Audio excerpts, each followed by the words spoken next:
Guys, good morning. William King here, Alex Rooter Group. I am the Director of Operations here at our wonderful institution. And I have here today, I have Justin Collins, the Director of Trainer. Good morning. And I have Caesar. He is a personnel developer. Good morning. We are here today to talk to you a little bit about the equity inside of your property. You know, within the last 2 or 3 years, people have gained a lot of equity and, a lot of people don't really know what to do with it. So I'm here to tell you a couple of different ways to access that equity in your home and also what you should be doing with it, besides blowing it or buying a pool. Right. So, without further ado, Caesar, just tell me what's one of the best ways to access the equity in your property? So I think, in my opinion, one of the best ways is going to be using a home equity line of credit. And that's which AKA, is also known as a HELOC. Perfect. A HELOC. We heard that before. It sounds sexy. Right. HELOC. Yeah. So if anybody doesn't know what it is, essentially what you're doing is you're getting an appraisal on your property. So you can, based off what your loan amount is to what the current value of your home is, you will have that line of credit usually up to 80, 90%, depending on the lender, based off of that appraisal price of that market value. So some homes can people access 100% of the equity in their property? No. Would you think it's a good idea to do that anyway? That wouldn't be a good idea, because what you're doing is you're going to be increasing your overall debt. Right. Now, if you have it as a line of credit and you hold it as available, you can use that potentially for some investments. Right. If you want to use that, and then use that as a cash or as a down payment to a cash flowing property that can bring in the income that's going to self-manage, the increased balance on the loan. Yep. Or if you're into potentially other investments, if you're doing ETFs or 401s, the other ways that you can invest some of that money into other assets that can appreciate, bring you in money that's going to self-service and pay off that loan over time. Right. I'm going to sit here and tell you the truth. The equity in your home means absolutely nothing if you don't do anything with it. It's literally just virtual money just sitting out in space that just says, it's more like for clout, Right. I have $300,000 into my house. In equity. Well, okay. What are you doing? What are you doing? If you don't access it, it means nothing. It's not making you any money. But I want everyone to be clear. If you do take equity out of your house, it is going to be in a form of borrowed money. No one's going to give you any money without getting something back in return, right? Correct.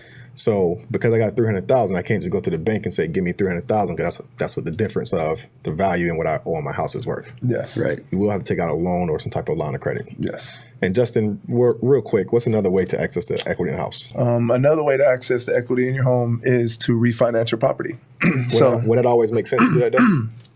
Sorry. No. It can make sense and it cannot make sense. So let's say everybody that purchased in 2020 during the boom when the pandemic was happening, those when the interest rates dropped. We've seen interest rates as low as 2%, the low twos. But now you're sitting on $150,000 in equity, $200,000 in equity, but the par interest rates now are like 4 to 5%. So to take that equity out of your home, you're going to have a higher payment and your interest rate, at a higher interest rate. So it doesn't really make sense in that to benefit you in that aspect. Well, I would say that kind of depends on what you plan on doing with the money. That as well. If I take $200,000 out of my home and it's at 5%, my mortgage went back to 30 years, my payment went up $300, but I took that $200,000, use it as a down payment for a 4-unit building. Exactly. That brings in, that cash flows $800. That's when it makes sense. That's when it would probably make sense. Right. Because the difference in that my previous payment, was only $200, but I'm bringing in an additional $600 from that $800 cash flow from that building that I bought. Right. Exactly. Did everybody just follow me, or did I blow your mind? Yeah, and speak on how often that actually happens. That's what not often, because people are scared to do it. That's when education comes into factor. Not everybody's educated on real estate investing or the proper investments, like you said, NFTs or whatever you're doing to invest to bring in money. NFTs, EFTs, 401ks, 401ks, like Caesar said. All these other acronyms that people hear about, but say, "Wow, that sounds like a good idea," but I don't have the money for it. Well, you probably do got the money for it. You just probably scared to access it.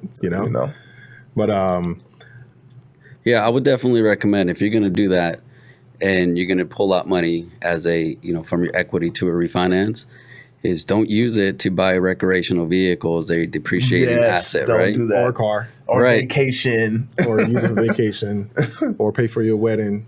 Use it for something that's going to appreciate, something that's going to bring value back to you, that's going to put more money in your pocket. It makes sense to refinance or to take your equity out for an investment that's going to bring you cash flow. Correct. You know, or investment property to bring you cash flow or more equity in another property. That's when it makes sense. But to take that equity out of your home, to blow it, you're putting yourself in debt, more debt, as Caesar said, and you're, like William said, you're accessing another loan. It's not free. Just because you have $300,000 in equity doesn't mean hey, this is just my money to take. It's free. No, you have to pay it back. So Correct. Right. Now, guys, if you have any questions about accessing your equity, my total recommendation and advice is to contact your favorite mortgage loan professional or a real estate agent. We can give you basic information, but for the most part, you're going to have to deal with a lender that can either refinance your property or that can even give you HELOC. Okay. Now, within the last 5 minutes, I hope you just got a little bit smarter. Remember, if you love what we're doing and you want to spread the word, please like, share, and subscribe to these videos. And do me a favor, just drop a comment below and just tell us what was your favorite part of this video. Talk to you soon. Until next time.